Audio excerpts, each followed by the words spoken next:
international superstar, as a member of Destiny's Child. I'm a survivor. I was in the video in my brain movie. Since then, she's gone on to a successful solo career as a singer, and she's out now with a new book called Checking In. Say hello to Michelle Williams. Hello, I'm so honored to have you on this show. I love you already, and we don't even know each other, so I sound like a stalker.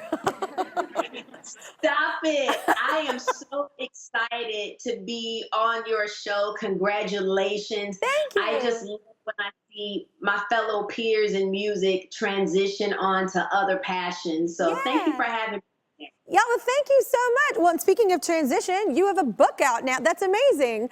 And I love how honest it is. It's called Checking In.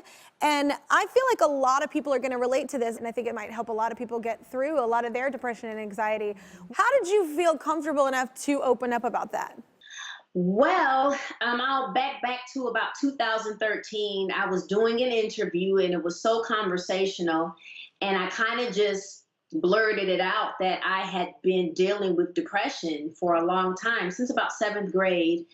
And fast forward to, 2018, I had another incident. It was a dark moment for me, and I ended up having to check in. I voluntarily checked in to a mental health facility. And I think I wanted to try to be a voice for people who, like for me, I went from the 7th grade to my 30s without a name for what I had been feeling, which was depression.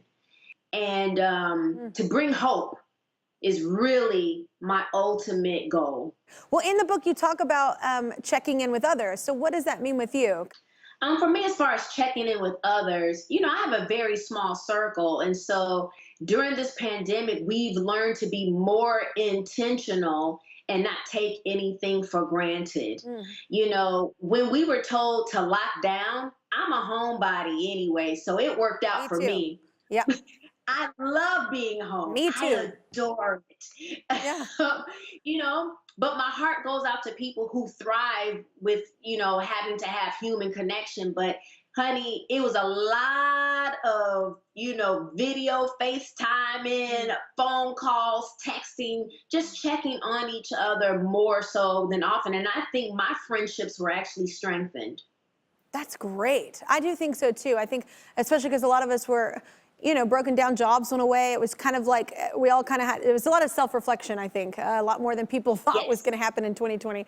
But we talked with Kelly Rowland a few months ago, actually, and she said that you were in the room on Zoom for the birth of her son, which is crazy. I mean, it's super special, but also like, what? Like you saw all that? Yeah. And you? That is friendship.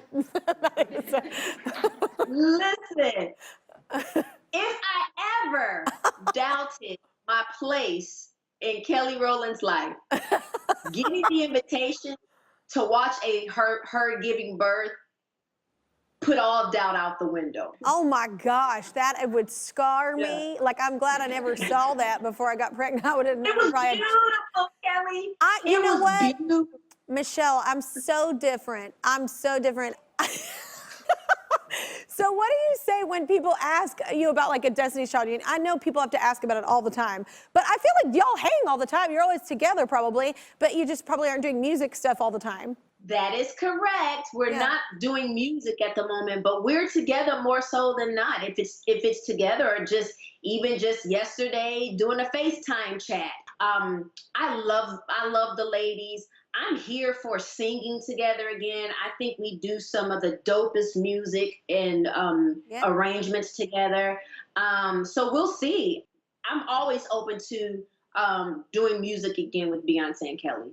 Always. It's just such a, wow, the chemistry is amazing. I love you guys. I love you as well. Everybody, Michelle's book is called Checking In, How Getting Real About Depression Saved My Life and Can Save Yours. You gotta check it out. We all need this right now. Want more fun stuff? I thought so. Check out these videos floating around my head. This one is really cool. I'm just saying. No pressure.